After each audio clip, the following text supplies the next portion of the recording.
Exprimez-vous sur l'arrestation soudaine du président vénézuélien Nicolás Materi par les États-Unis. Mais la seule chose que personne dans le monde ne pouvait nier, c'est à quel point toute cette opération a été propre.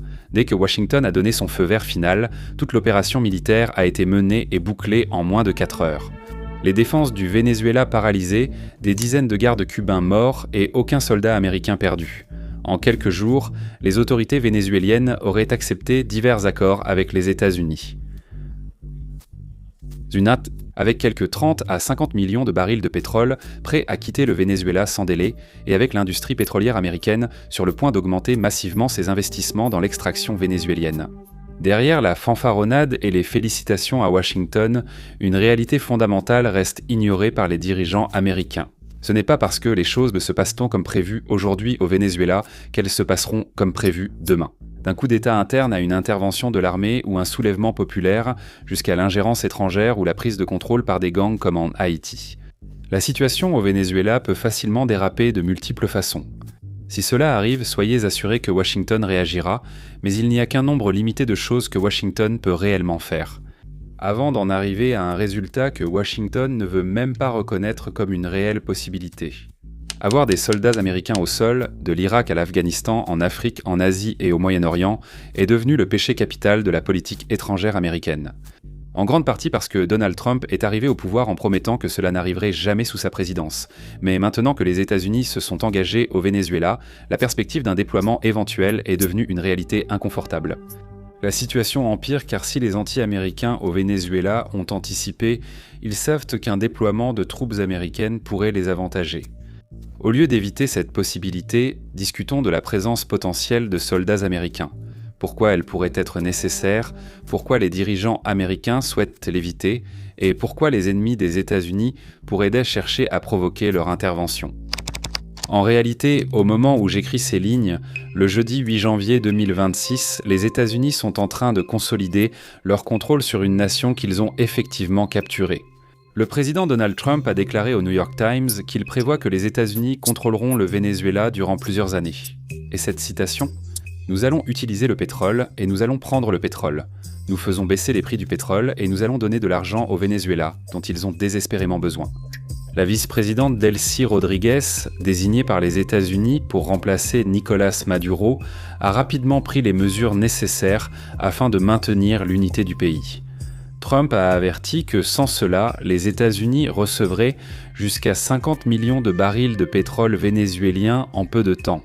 Selon Marco Rubio, l'Amérique contrôlera indéfiniment les ventes de pétrole du Venezuela, ouvrira le marché aux entreprises occidentales et supervisera une transition politique. Jeudi, le Sénat américain a voté une résolution exigeant que Trump obtienne une autorisation avant toute nouvelle action militaire. Cependant, même si elle est adoptée, son impact pratique reste pour le moins discutable. Plus important que les événements actuels, les États-Unis ont montré comment ils comptent garder le contrôle. L'Amérique n'a jamais hésité à menacer d'employer la force. Donald Trump a suggéré que la dirigeante du Venezuela risquait d'être tuée si elle n'obéissait pas aux États-Unis. La forte présence de navires de guerre, d'avions de combat et d'unités amphibies américains persiste au large du Venezuela. Donald Trump a aussi affirmé vouloir utiliser l'économie pour obtenir la coopération des dirigeants civils, de l'armée et de l'élite du Venezuela.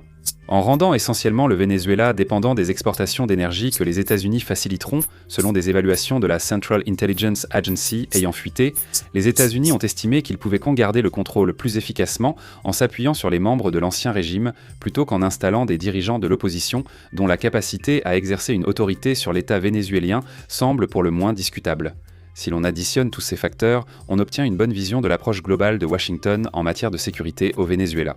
Donald Trump et ses alliés misent sur le fait que la combinaison de la peur des représailles personnelles, du levier économique et de la possibilité de conserver une partie de leur ancien pouvoir suffira à amener les responsables du régime à rentrer dans le rang.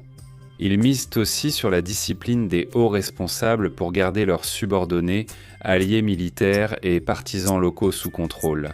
Tous dans le rang, les dirigeants américains semblent croire que si l'appareil d'État reste stable, il en sera de même pour des groupes comme les militants de l'opposition, les éléments criminels organisés, les milices locales et les gens ordinaires. Tous agiront selon la conviction que l'intervention américaine et les réformes de l'industrie pétrolière du Venezuela ainsi que du commerce plus large qui suivront seront dans leur intérêt. Nous présentons chaque hypothèse de base, car ce sont aussi des points de défaillance potentiels, pas seulement des hypothèses. Là où lorsque des événements individuels se produisent d'une manière à laquelle Washington ne s'attendait pas ou pour laquelle il n'avait pas prévu, le plan beaucoup plus vaste de Washington pour le Venezuela peut commencer à s'effondrer. Et cela ne surprendrait guère les experts régionaux qui observent tout cela se mettre en place depuis plusieurs mois. En géopolitique, il n'a jamais été judicieux de considérer les analyses individuelles des experts comme vérité absolue sur le Venezuela. Après tout, l'opération réelle visant à renverser Maduro s'est avérée très différente de ce que la plupart de ces experts avaient reprédit. Mais le fil conducteur de presque toute la couverture objective du Venezuela, non seulement depuis des mois, mais depuis des années, a été la forte possibilité du chaos.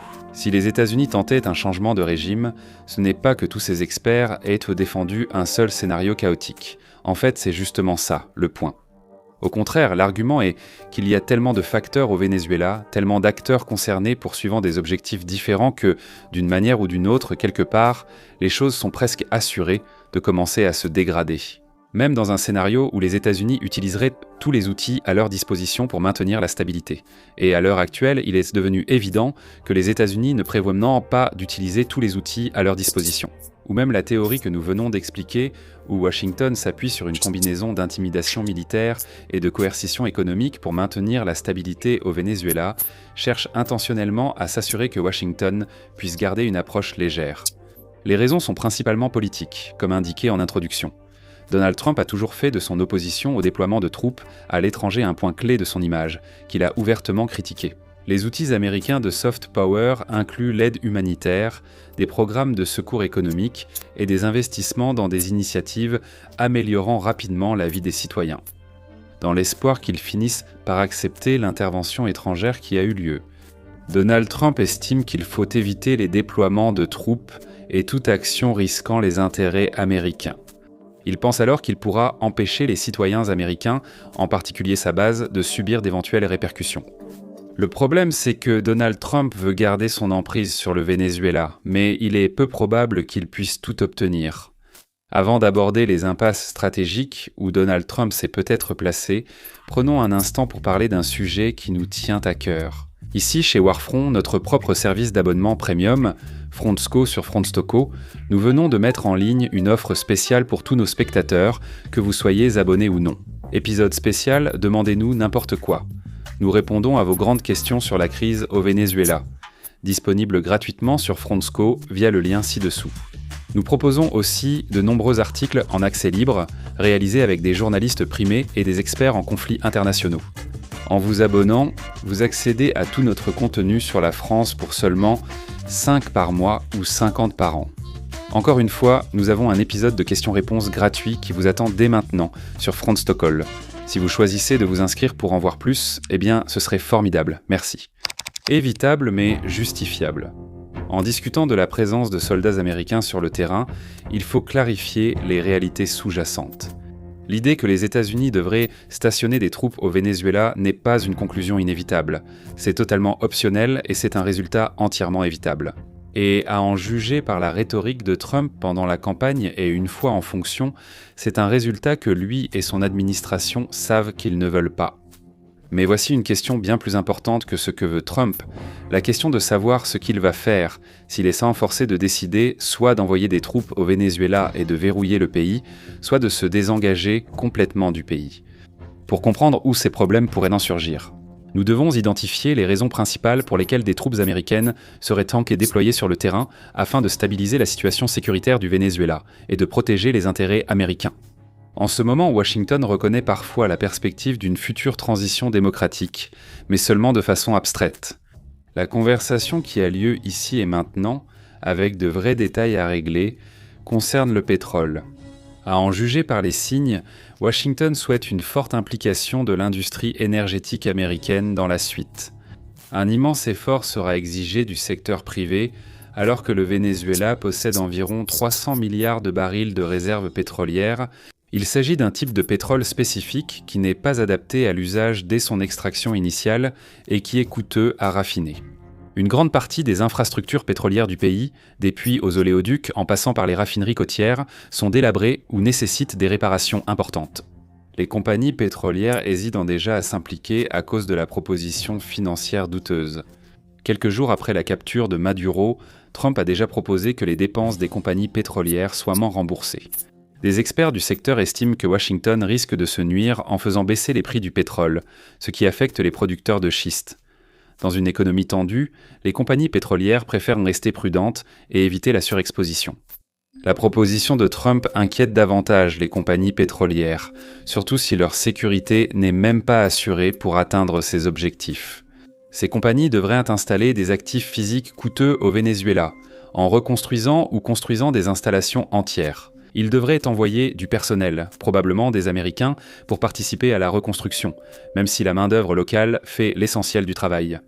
Ils devraient investir dans divers personnels de soutien, y compris des sociétés de sécurité privée, et réadapter largement leurs pratiques commerciales. Si le pétrole vénézuélien finit par couler comme Trump le promet, cela comporte des risques pour les actifs et citoyens américains, exposés à toutes sortes d'acteurs malveillants, alors qui pourraient réellement être ces acteurs malveillants. Malheureusement, la liste est longue pour les Vénézuéliens comme pour les Américains. En commençant par des éléments de l'armée vénézuélienne fidèles à Maduro ou voyant une opportunité de prendre le pouvoir. Dulcy Rodriguez, dirigeante intérimaire du Venezuela, aurait appartenu au cercle proche de Maduro. Mais elle exécute désormais les volontés des États-Unis, ce qui facilite grandement la tâche des éléments anti-américains ou anti-intervention pour s'opposer à elle. C'est quelque chose que Washington sait clairement. Selon Reuters, les États-Unis ont dit au ministre vénézuélien de l'Intérieur, Diosdado Cabello, qu'il devait personnellement faire très attention et éviter de saboter l'agenda de Washington, par crainte de subir le sort de Maduro, voire pire. De Cabello au ministre de la Défense Vladimir Pedrino, des généraux influents et chefs du renseignement au groupe de jeunes officiers. Beaucoup dans l'armée vénézuélienne pourraient tenter de renverser Rodriguez, soit de leur propre initiative, soit avec l'aide d'éléments du gouvernement civil vénézuélien, et avec peu d'éléments fiables au sein du gouvernement vénézuélien. Les gardes du corps cubain de Maduro soit morts, soit opposés aux États-Unis et les troupes américaines absentes qui protègent Rodriguez en dehors du gouvernement. Il faut aussi prendre en compte le crime organisé à travers l'Amérique latine, et dans des endroits comme le Pérou, le Chili, l'Équateur, ainsi qu'en Haïti et dans les Caraïbes. Les gangsters ont vite compris qu'ils pouvaient pas tirer parti de l'instabilité ou prendre le pouvoir efficacement. Le crime organisé vénézuélien entretient des liens anciens avec l'État. Mais si ces syndicats estiment désormais que leurs intérêts divergent de ceux du nouveau gouvernement, ils pourraient tendre très facilement semer le chaos à l'échelle nationale. De nombreuses milices armées locales seraient déjà actives dans tout le Venezuela, selon des sources sur le terrain. Là-bas, les milices, connues localement sous le nom de Colectivos, sont allées de porte en porte dans les quartiers favorables à l'opposition et ont interrogé les habitants pour tout signe de soutien aux actions des États-Unis.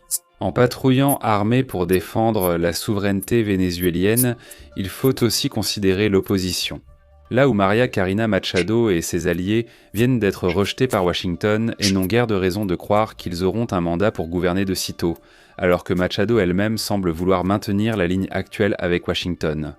Impossible de prévoir la réaction du public vénézuélien si des opposants à Maduro mais hostiles à l'ingérence américaine tentèrent de reprendre le contrôle du pays. Peut-être pire encore, n'importe lequel de ces groupes pourrait agir d'une manière qui l'amènerait à entrer en conflit avec un autre de ces groupes.